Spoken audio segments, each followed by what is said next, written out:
Hi everyone, I'm Jared Byer from Made to Move Fitness. This presentation is about walking for health.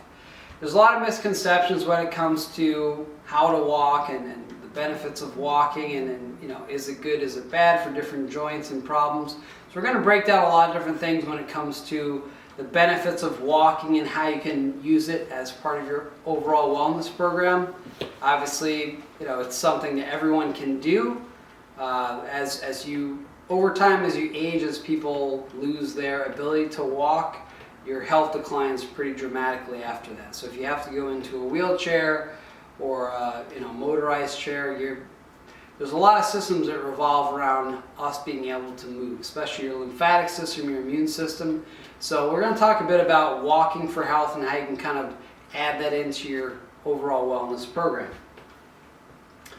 Okay, before we start, so active members, for credits towards LMHF Wellness Program Part 2, you must watch the video in its entirety and comment on each video with your name. Once confirmed by LMHF, your comments and name will promptly be removed. Thank you for that. Okay, so let's talk about benefits of walking. Number one, on a mental health state, obviously it's going to improve your mood. Everyone feels better. If you're stressed or something, they'll say walk it off, right? Go for a walk, get some fresh air. It's not just the fresh air, but it's also movement that's really important for us. Stress management is a huge thing these days, and the more you can get rid of that stress by basically pumping it out of your system, the better off you're going to be. You also get a brain boost from the motion or the health effects of simply walking. So the circulation improves, your blood vessels dilate when you move. Okay, so just active moving. If you're in a hospital and trying to recover in a bed, they want to get you up and moving. Movement is very important for your health, and especially if it's something as simple as walking. There's some different things we'll talk about when it comes to walking and using it for fitness and health, but the main thing is let's look at the mental side of walking and how that can help you. When we look at the equipment that's required, it's really nothing. We'll talk about how to select the right type of footwear.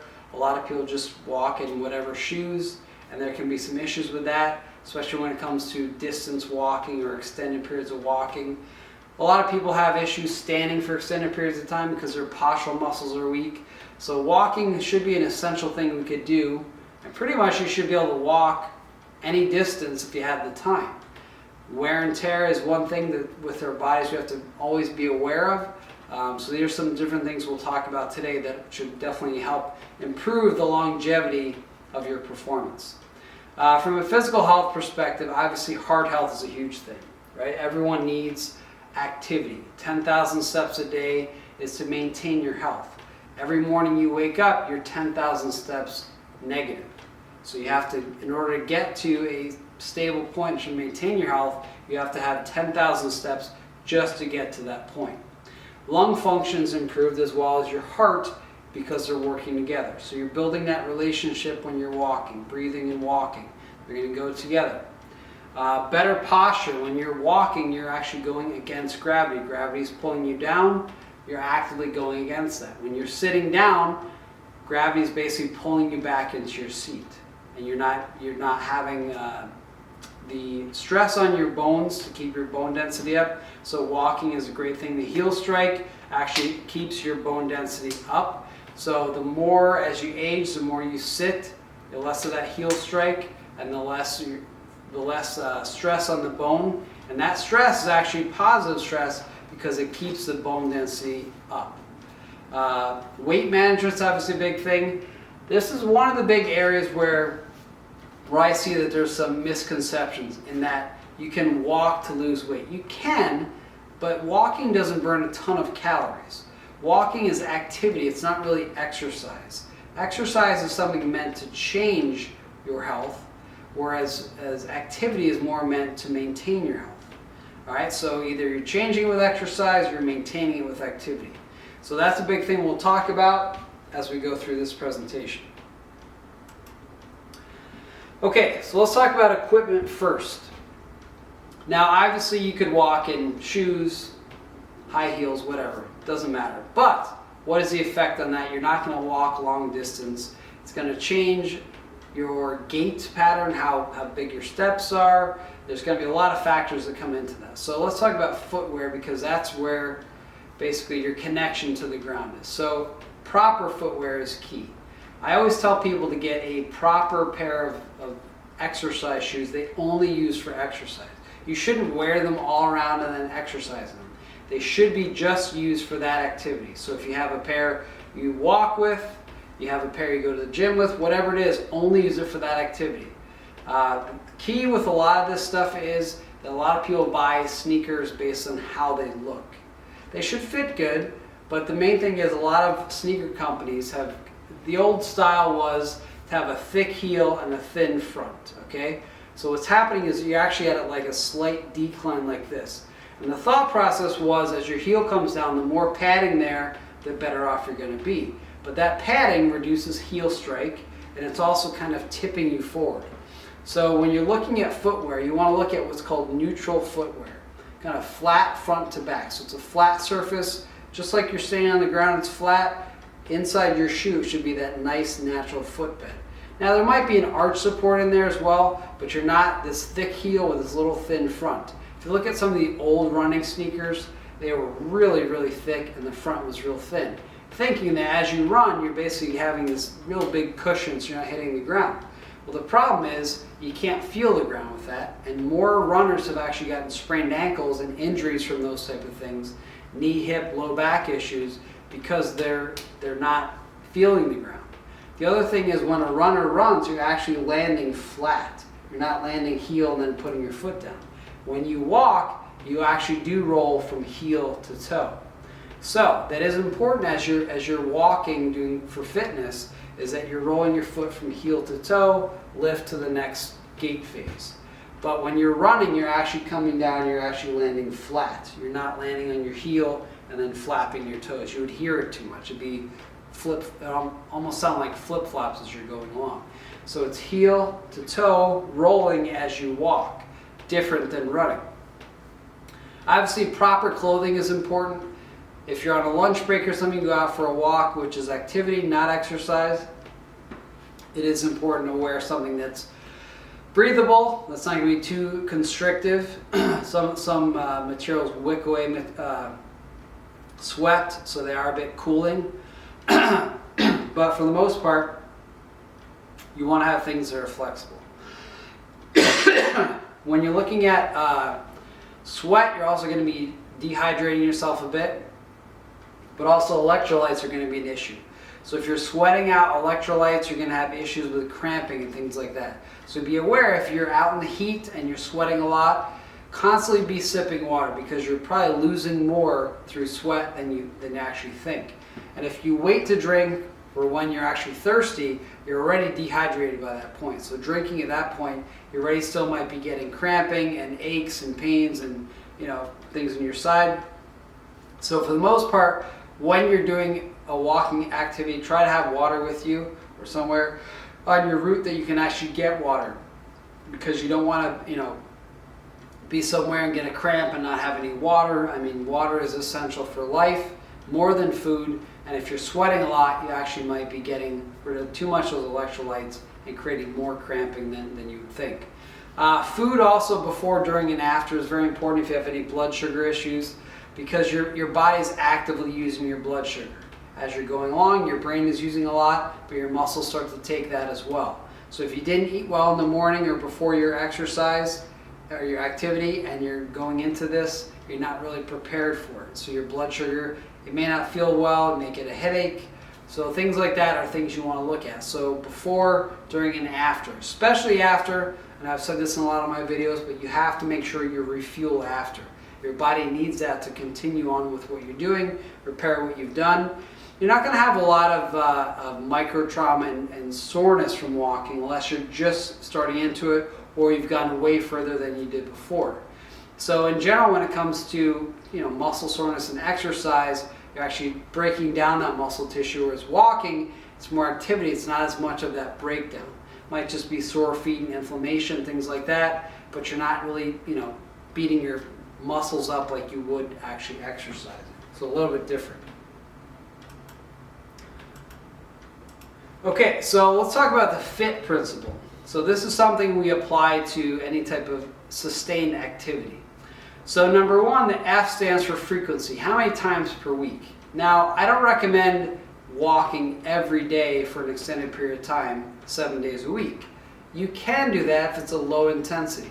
If you're doing a higher intensity walk, or if it's uphill or something that's much more challenging, use that more as a form of exercise. So you don't want to do it every day, maybe every other day. Give your body a day of rest in between.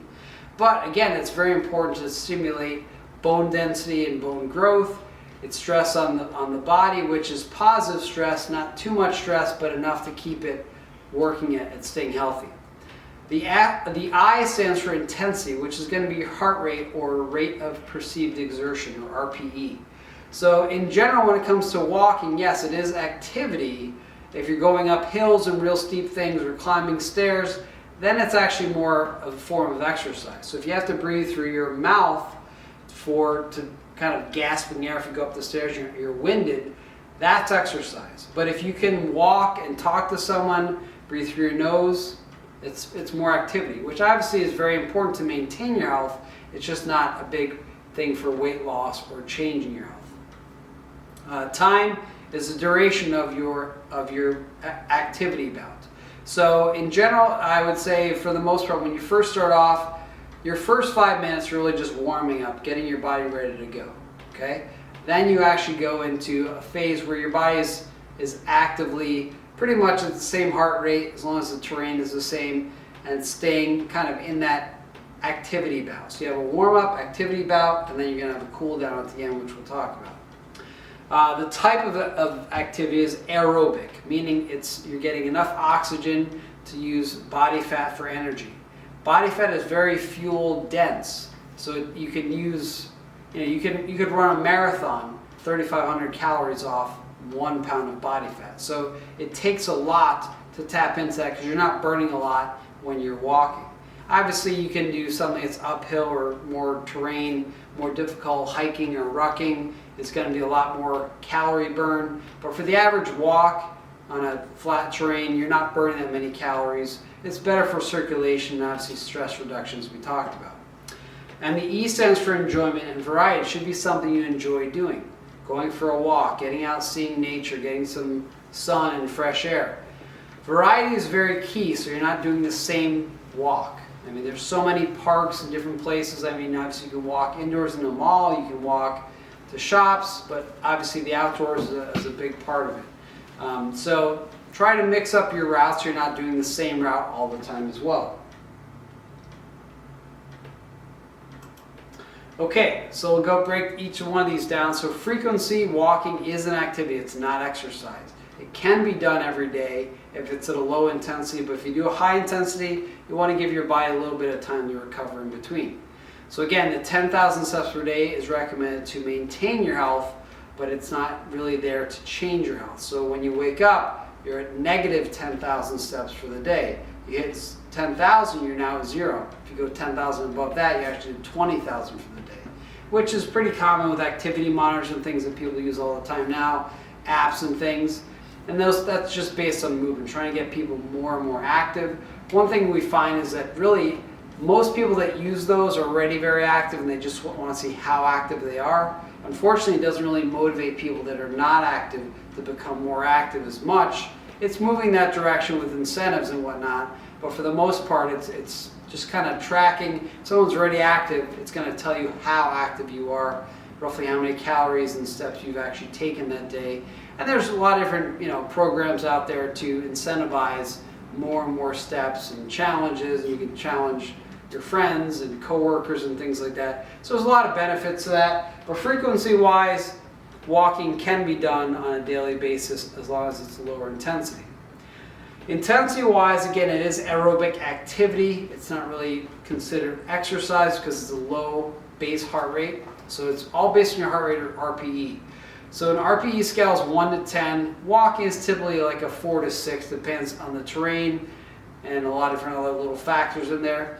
Again, if you need to breathe through your mouth, it then becomes more exercise-based, but if you can walk with a friend and talk with them and not be out of breath, that's more just activity, which obviously is very beneficial. but it's not to the point where people say, walk off the pounds and things like that. It takes a ton of steps really to tap into that. So this is a good complement to the other things I've presented in the past, and it is, obviously very important to maintain your health. Speed walking is a bit different. I mean, I think there's an Olympic event for speed walking. Totally different than this stuff we're talking about. This is just walking for health. Low to moderate intensity is based on the course as well. So if you're doing something that is obviously the terrain is going up and down, or it's it's something that's very challenging, or if you're carrying a heavy backpack, rucking or something like that, hiking, rucking and hiking are basically the same thing. That's going to be a bit more higher intensity, and it's going to burn more calories obviously, but you're going to see that in an RPE scale, or if you were to take your heart rate, you're definitely going to see that pick up. Now, same thing with running. You're going to look at tracking your speed based on your pace. It's whatever minute, mile you're walking at or running at. So if you're saying, okay, I'm walking at a 16-minute mile, you're going to be able to track that using several factors, mostly just time and distance if you know what the distance is. Now, there's tons of apps and devices now that you can use that do all that stuff, and they're really cool because then you can show your progress over time. If in the beginning you were walking a 20-minute mile for 3 miles, and then a month or two later you're walking an 18-minute mile, that 2-minute progress is what you want to look at. So you want to see that gradual progress over time, and just overall general feelings of better wellness. Okay, time. So we did frequency, intensity, time. So the amount of time that you actually start exercising, the first 5 or 10 minutes is really just your warm-up. The body of your exercise programs or the activity program, walking, is going to be in the middle of that. So you warm up, you get yourself into stride, and you feel good in that middle part, and then at the end there's going to be a cool down. Now the cool down is very, very important because you don't want to get your heart rate up and then just sit and do nothing. All right? Especially with something that's a high intensity, you gradually got to bring your heart rate down. Even if your heart rate is only 60% of your max or something, which doesn't seem like a lot, if you just go from walking and at a faster pace to just sitting, that's not good for your heart, because your blood is basically pooling in your arms and legs, and it's got to work harder to pull it back to your heart. So it's always very important to gradually slow yourself down. All types of exercise, cool down is very important. If your heart rate's up here, you gradually want to bring it down. You don't want to just drop off like a cliff. All right? So you want to focus on slowly bringing your heart rate down, not sitting down. A lot of people after a long walk, they just want to sit. Typically what's going to happen there is you're going to cramp up, maybe your ribs, things like that. Your legs are going to feel stiff. So slowly walk it out. Gradually bring yourself down to a state where you can go back to your normal activities. Be sure to take water breaks. Bring water the entire time. It's not something that's going to be sloshing around as much because you're not running. Just have water with you, or somewhere you can get to water very easily. Very important as you're walking. You don't want to become dehydrated and cramp up and be in trouble somewhere. Another thing that works really well is if you have a timed route. If you find yourself, and usually it's set on a mile. If you have a mile loop that you have, a simple way to show your progress over time is just time yourself, maybe once every week, once every 2 weeks, to see how fast you do that mile. And then to show your progress over time and see how you're improving as time goes on. And it's pretty miraculous how quickly your body can adapt to that. Your stride may be bigger, your pace is just picked up. Really simple things, but they make a big difference over time. You're not going to see an immediate change in that, but it's amazing once you hit that little point where a mile doesn't seem like very long at all, especially if you haven't walked a mile in years. So those are small things that make a big difference over time. Okay, so this is aerobic walking, right? So it's aerobic activity.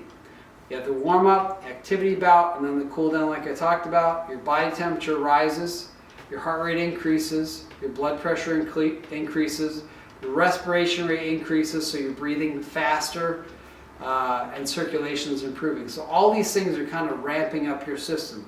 But it's only, again, a low to moderate level. But it's just kind of like running your car at the right speed. You're not going too fast, not too slow, but you're kind of working everything out, lubricating the joints. Everything like this works well, especially when it comes to your synovial joints and your knees and your shoulders. Just that movement keeps them lubricated. Okay, so if we don't do much, it's almost like what some people refer to as rest is rust. All right, so if you're sitting a lot, you're not moving, it's like a car sitting outside and it's just rusting over time, it's oxidizing. Same thing happens with our body. We need to keep moving. The more movement we do, the better off we're going to be in just maintaining our structural integrity. So circulation is improving, but it's also about feeding our body and getting our circulation increasing. Okay, enjoyment. Again, we talked about this before. Some runners get highs, basically as they just feel this endorphin rush as they're going through their activity. Same thing you can get with walking. You just feel great. A lot of people don't feel great getting into activity or exercise, but you always feel better afterwards. You might feel drained, but it's a good feeling. That feeling that you've accomplished something, that something has been done by you is really motivating. And it's intrinsically motivating. So it's not something you can buy or get. It's something you have to physically do yourself. So you may not want to start, but you always feel better afterwards.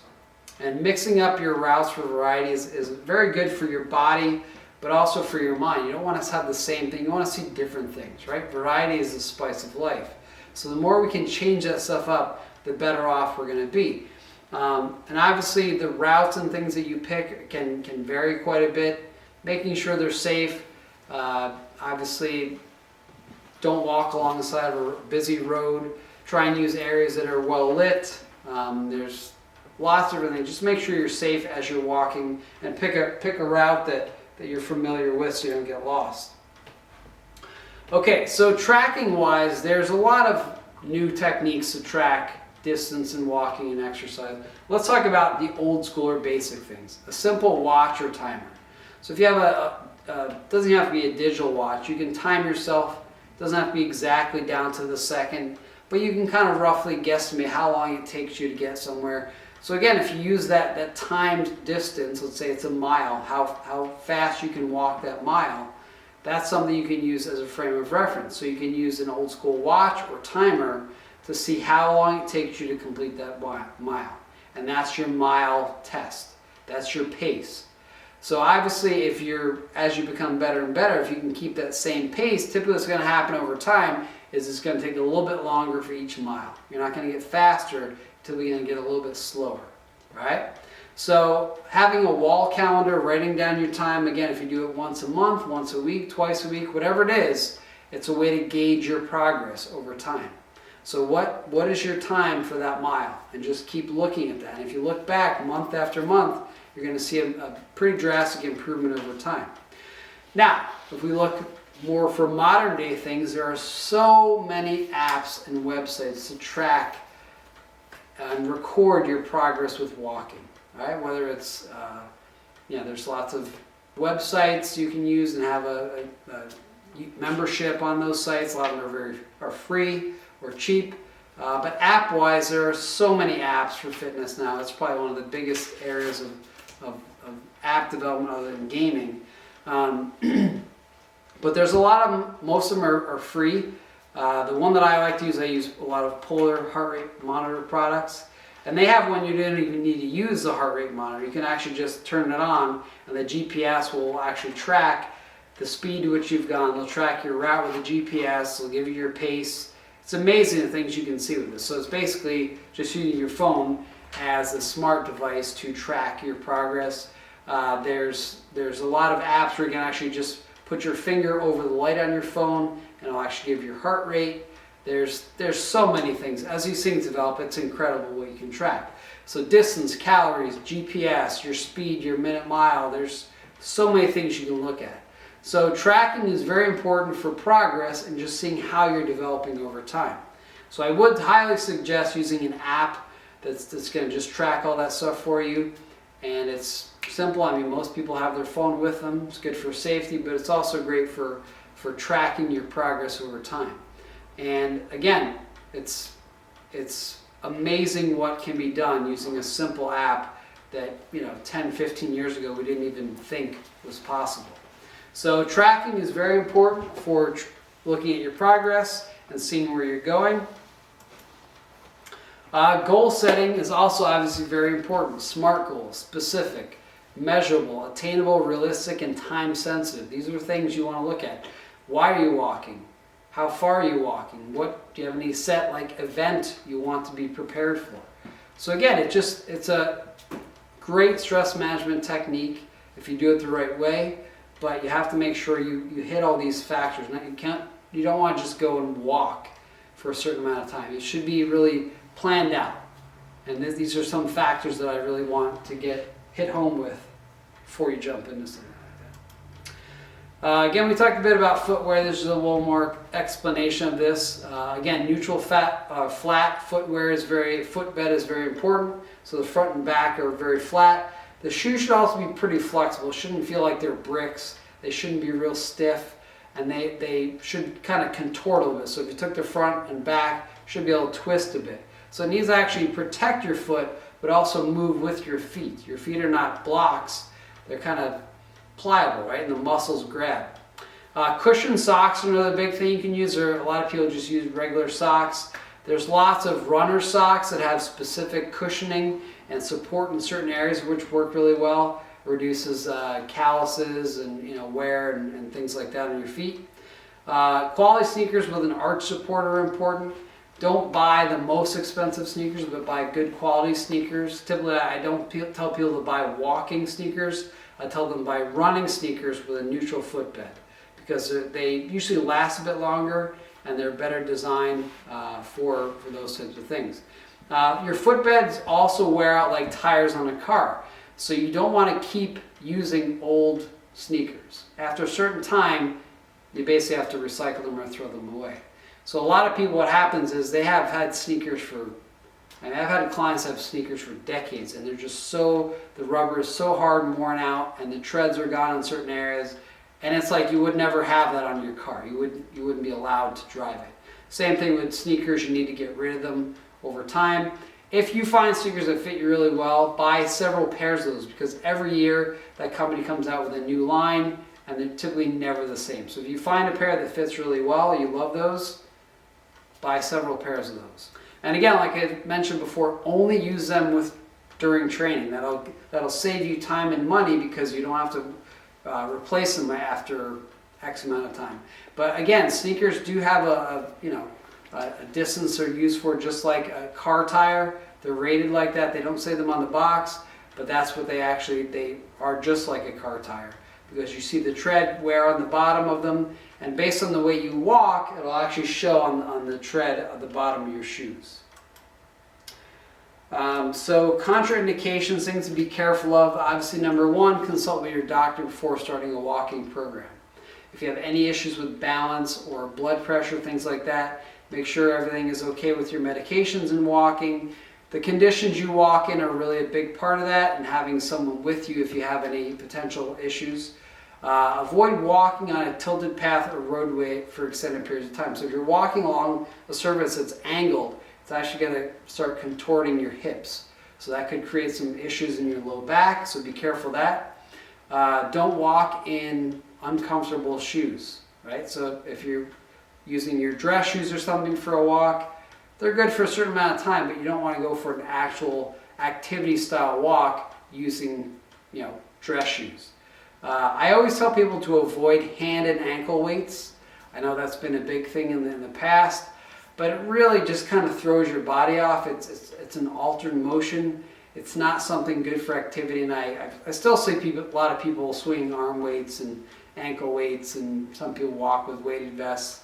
Not the best approach to fitness, and I would suggest not using them at all. It's always good to wear reflective or bright clothing if you're walking at night. There's obviously, if you're walking on the street or something, you want to make sure you can be seen. And use a flashlight or headlamp to avoid any potential, holes or things like that, or if it's an uneven surface. Make sure you know what you're stepping into as you go along. And any questions or anything like that, feel free to email me, but thank you for listening.